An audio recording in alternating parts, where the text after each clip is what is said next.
जैसा कि सभी को विदित है, भुसावल ही नहीं संपूर्ण महाराष्ट्र के अतिरिक्त संपूर्ण भारतवर्ष में बारसे परिवार का नाम बड़े आदर्श के साथ लिया जाता था, वो लिया जाता है।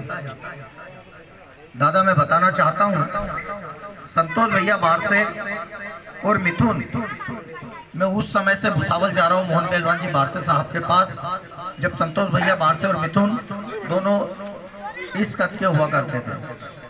उनकी इतनी उम्र थी 8 से 10 साल के बीच की। तब से मेरा मोहन पहलवान जी बारसे साहब के पास जाना आना है। आज से 25 वर्ष पूर्व दादा, आज से 25 वर्ष पूर्व मोहन खरारे जी ने भुसावल में जो डमरूबाजी का कार्यक्रम कराया था, उस जमाने में मोबाइल नहीं चलते थे। ट्रैक्स से जब हम गए तो एक सवारी ज्यादा होने से चालान काट दे, और मिथुन सिर्फ इस उम्र का था। उस अकेले बच्चे ने आके गाड़ी छुड़वा दी थी। मतलब आप समझ लो कि उनका क्या वजूद होगा उस जमाने में। उस बात को बहुत संक्षिप्त में कहा मैंने। संतोष भैया बारसे भुसावल बावनी पंचायत के अध्यक्ष,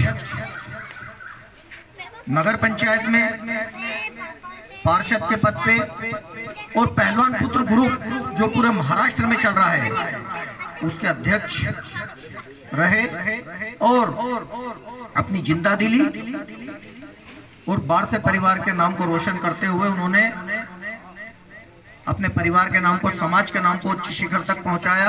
मोहन पहलवान बारसे कहा करते थे कि मैंने समाज के इतने लोगों की नौकरियां लगाई, इतने, लेकिन कभी कोई माइका लाल यूं नहीं कह सकता कि मैंने 1 रुपया लिया। डॉक्टर साहब बोले, वस्ताद बोलते थे मुझे, तो कई बार उन्होंने अनेक लोगों की मदद की, सेवाएं की। लेकिन विधि का विधान है, इस संसार में जो आया है उसे जाना है। मृत्यु एक बहाना है, ईश्वर ने जिसका जो समय निश्चित कर दिया है। मैं बताना चाहता हूं कि 8:45 बजे जिस दिन संतोष भैया के साथ ये वारदात हुई, उस दिन 8:45 बजे अन्नू कल्याणी जी के व्हाट्सएप पे बात हुई उनसे, और उन्होंने कहा कि मैं 8 और 9 तारीख को उज्जैन आ रहा हूँ, और महू रुक के इंदौर रुकूंगा और 1-2 दिन रुक के ही जाऊंगा। प्रत्येक वर्ष गोगा गायन के कार्यक्रम में संतोष भैया के यहाँ मुझे जाना ही होता था, क्योंकि मेरा गुरु भाई अखाड़ा है वो। तो बरसों से ये परंपरा को मैं निर्वाह करता आया हूँ। लेकिन आज संतोष भैया हमारे बीच नहीं है, उनके लिए जितना कहेंगे कम है। हम उन्हें श्रद्धा सुमन अर्पित करने आए हैं। अपनी मूल बात पर आता हूँ। कोई रोकर, कोई पाकर तो कोई खोकर जुदा होता है, कोई पाकर तो कोई खोकर जुदा होता है, कोई हंसकर तो कोई रोकर जुदा होता है। लेकिन अपनों से बिछड़ने का गम तो दिल को तब होता है जब कोई किसी का होकर जुदा होता है, जब कोई किसी का होकर जुदा होता है। असामयिक मृत्यु उस परिवार में हुई। कौन कहता है मर गए हैं संतोष भाऊ? कौन कहता है मर गए हैं संतोष भाऊ? अपने साकी के घर गए हैं संतोष भाऊ, और बात जब इस दुनिया से बन ना सकी तो पूछ दुनिया से कर गए हैं संतोष भाऊ। किससे कहिए बाहर क्या कहिए, अपने फन में निखर गए हैं संतोष भाऊ। तो ऐसी शख्सियत हमारे बीच नहीं है। अब सिर्फ हम उन्हें शब्दों में ही याद कर सकते हैं। समाज का एक स्तंभ ढह गया।